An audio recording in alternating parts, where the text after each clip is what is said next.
Hello, everyone, and welcome to one of our first videos as Midlife Divorce Recovery. Um, I'm Grady, Susie Brown's son, and one of the partners here at Midlife Divorce Recovery. We're going to do a little video today on how to get over a divorce. So first, I wanted to start by just having Susie introduce herself and tell us a little bit about her and her company and everything she's done over the past decade or so. So go ahead, Susie. Hey, hi Grady and everyone else. I'm Susie Brown, and I am the founder of Midlife Divorce Recovery. And I also am an author of a book called Radical Recovery, Transforming the Despair of Your Divorce into an Unexpected Good. So I don't know, when I went through divorce, it's been over 20 years ago now. I just was pretty much a mess, and I learned so much in that process by talking with other women and reading all I could get my hands on and listening to stuff.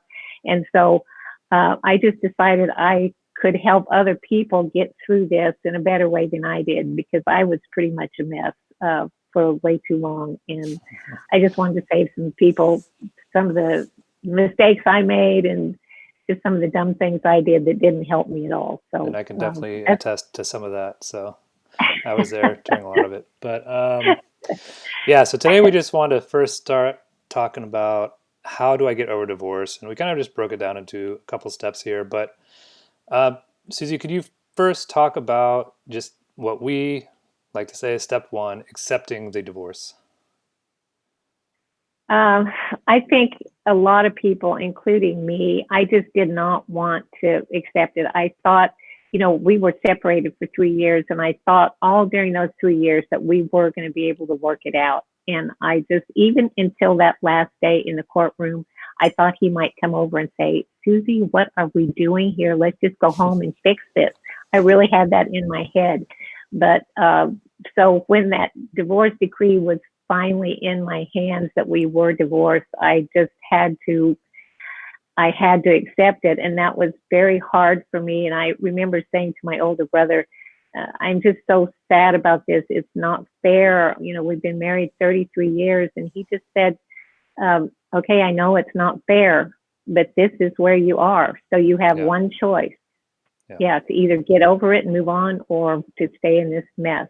It This. is crazy to see like in the community just how often that sentiment comes up of not wanting to accept it and just continually thinking it's gonna, you're gonna reconcile. But more often than not, you have to accept that it is happening and make that decision.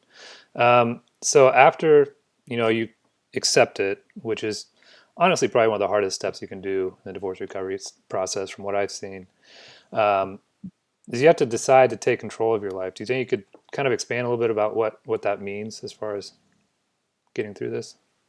uh, Take control of your life it's really hard. I mean, in the beginning, I was just barely surviving from morning till night without falling apart completely every day. It was just a matter of putting one foot in front of the other. Sometimes you don't want to get out of bed. It's survival. Those very early days, you're just trying to, make it through the day in one piece. So that's, I think we do kind of start with what we call the survival six, just six things you have to be doing every morning Yeah, to yeah. kind of get yourself started every day.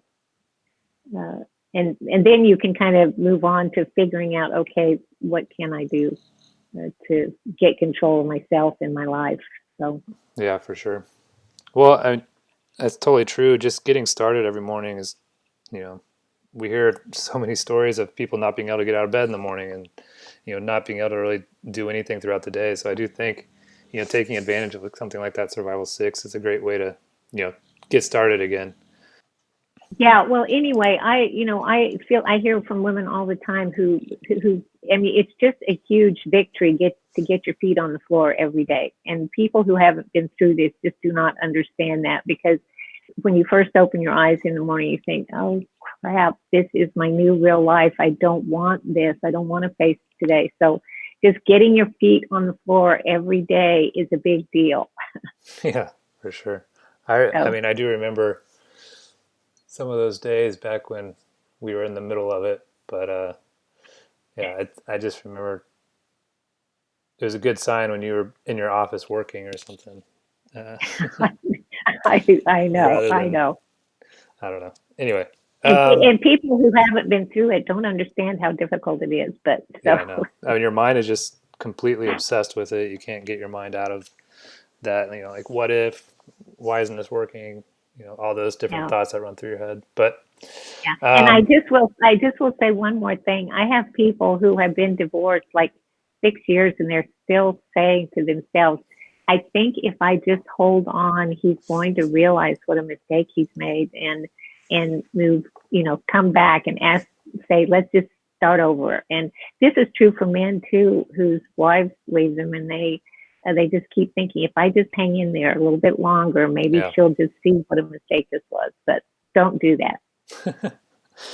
All right. Well, let's move on to step three. Just taking actions every day that move you forward. Maybe just describe, how they can take little actions every day, and how does that help you kind of get over the divorce and start looking at life differently from this point on?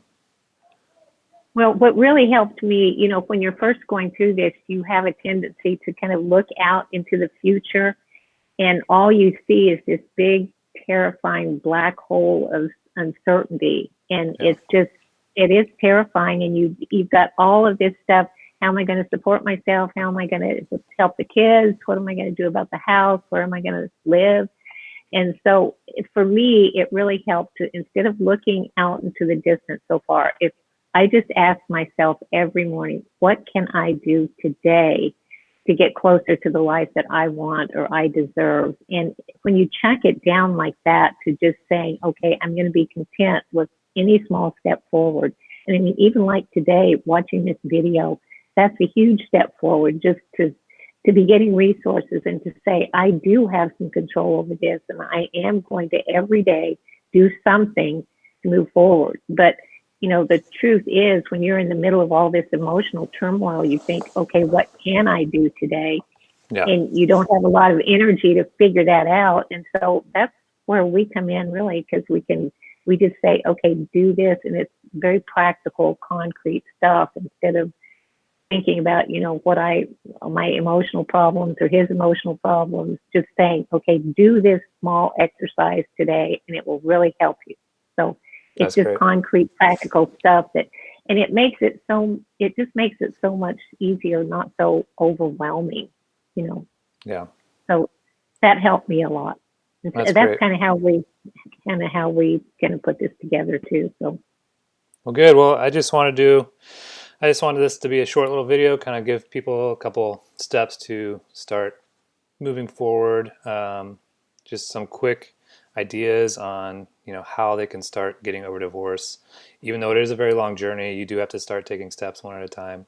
Um, if you haven't yet, go ahead and sign up for our 5-day crash course. Or if you want to join the others in the community already, you can sign up for the master plan for women and the divorce recovery academy for men. But I appreciate you watching us today, and I'm just going to say be radical. And Susie, you want to say anything before we head out? well, no, I appreciate everyone being kind of patient with my coronavirus here and all the crazy stuff that's going on. But anyway, I'm glad to be able to be here today and just give a few little simple tips that might help just today for things to go better for you. All right. Well, thank you, everyone. Take care. Okay, bye.